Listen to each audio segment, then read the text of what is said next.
Hey guys, it's your girl Corporate Carolyn, and I am wrapping up my work day and wanted to share a quick video with you guys. A number of people have been so nice and made an older ladies feel really good by saying that I don't look my 58 years, and I'm so thankful for that.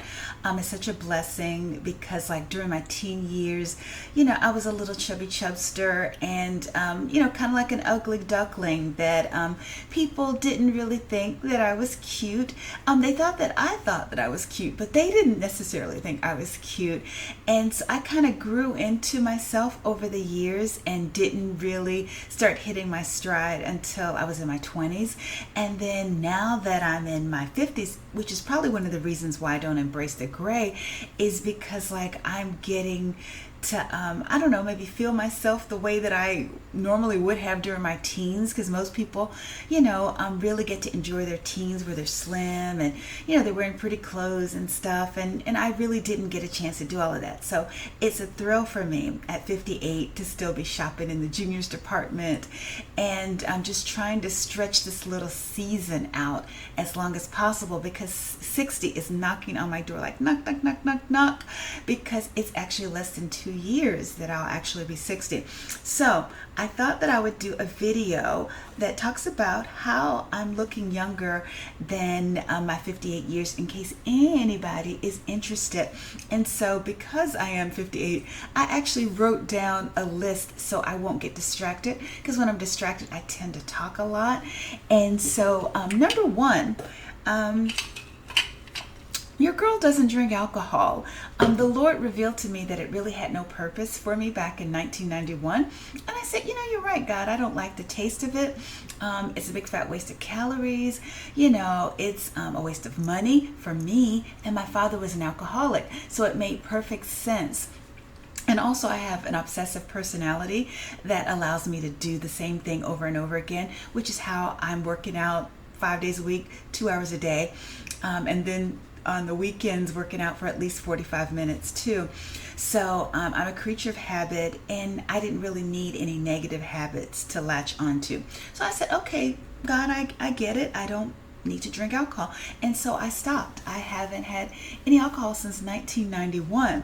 And so what you'll find me doing is most of the time, at least 95% of the time, I'm drinking water. And so about a decade or more ago, maybe even 15 years, I stopped drinking sodas, a huge waste of calories. And also, you're just putting straight sugar into your bloodstream, which can lend itself to diabetes, and you're gaining weight faster. A lot of people, it wrecks their skin. It's acid. That's what you're drinking. So recreationally, great.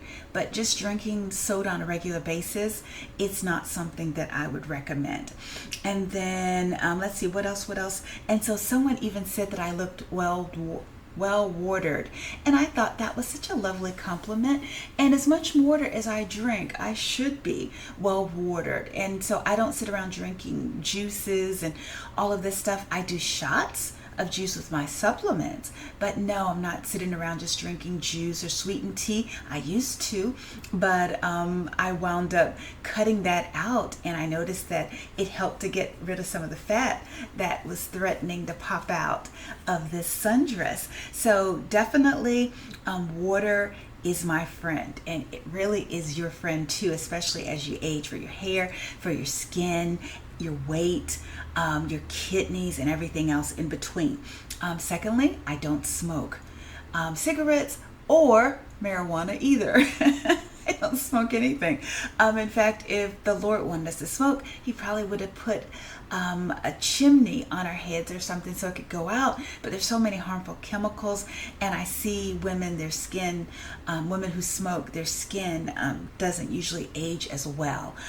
So I just wouldn't do it. And also, it's a big cancer risk. So if you haven't started, don't start, because I do realize that nicotine is a hard habit to break, just like alcohol is. So not dissing anybody or knocking, but if you can get a patch or something to help you stop smoking, that's something that will help you to look younger when you get to be my age. And then another thing, I take care of my skin. I use sunscreen every day, and I've been doing that for almost 30 years because a pediatrician cautioned me to use it on my sons. And I said, but we're black. And then she said, you guys need to use it too. You have some protection against the sun just by being, brown, like the pigment and everything, but it doesn't protect us from sun damage or cancer. And so I actually have, I think right along here, some little instances of sun damage. A dermatologist told me. I didn't know what it was. I just thought it was moles. But you got to protect your skin every day, not just when you're going to the beach. So I use Revlon's SPF 30. It has also retinol in it. And if you check out my beauty regimen, like my morning routine, my nighttime, my morning routine mainly, it'll have that information in there as well. And then, as I mentioned earlier, I exercise 6 to 7 days a week, and I eat right for the most part, and I take supplements. It's not like, does she not eat fried food? Yes, I do eat fried food. Not on a regular basis, unless you count Longhorn. There's spicy chicken bites, but I clean it up by eating salad with it, and I don't do salad dressing or cheese on it or whatever. So it's not too bad, but at least I'm getting salads. And I try to like throw in cabbage and beans and different things like that, trying to get fiber and peas and things like that. So hopefully I'm eating as well as I possibly can. And I don't eat sweets during the week, but I do on the weekend. You gotta live. I mean, what's life if you can't eat some of your favorite foods every now and occasion, or every now and then. And then so I go to bed when I'm tired. Do I get 8 hours of sleep? No. Actually, my mind is already, like, I go to bed probably around 10:30, 11 o'clock, and then by 4:30, my mind is already waking me up, making me scared that I've overslept before my 4:50 wake-up call to work out. But I go to bed when I'm tired. I'm not staying up 12, 1, 2 o'clock or whatever, because your body does need to rest. And so Red Bull is now for occasions, not every Friday night like I used to years ago. So like I said, I go to sleep when I'm sleepy. And so I also take care of my teeth. Get your teeth cleaned every 6 months. Use whitening toothpaste and rinses, and floss, because not only are you like getting rid of the bacteria that can cause decay, because you don't want to lose any teeth, but you also help prevent that bacteria from traveling to your heart. So flossing is for your heart as well as for your gums, because you don't ever want to lose any teeth. And then also, I'm not afraid to say no. Like, if things overwhelm me, if someone's saying, well, yeah, you want to volunteer for this, surely you want to do this. No, I can't do it. I'm overextended. I'm tired. I'm working on something else, and no means no. And so I'm not afraid to walk away or end relationships. If you're stressing me out, I'd rather be alone. If traveling with you, if we wind up arguing all the time and you're not nice to me, the answer is no. That's not healthy for me. I'm not doing it. And I'm not afraid to say that to you. I love you, but you're not going to drive me crazy. So be able to say no. Protect your mental health. I definitely do that. And then also I practice self-care. I'll take trips alone. I'll go to a hotel for a weekend, mainly because I'm an only child. And so fortunately, my husband knows I'm not doing anything. I love to go read, just take a moment just to chill. I used to do this when the kids were teenagers and I'd be overwhelmed. And like for birthday gifts, I'd ask I'd ask for, I don't know why my nose is itching so much too, but I'll ask for like a getaway to my favorite hotel, and I go there and, read, work on little projects on my laptop and stuff like that. And so what else? I turn things over to God. This is the most important part. If something is too hard for me, most of the time you'll hear me say, just in the name of Jesus on that. If I can't do anything to fix it in my own strength, I don't worry about it. I pray. I don't worry. Everybody worries occasionally, but if I find myself worrying, I pray about it. And that's one of the things I'm doing here every morning, is doing my devotion before I start working. So I turn it over to God. Anything that's too hard for me, I just say in the name of Jesus and just let it go, because I can't fix it.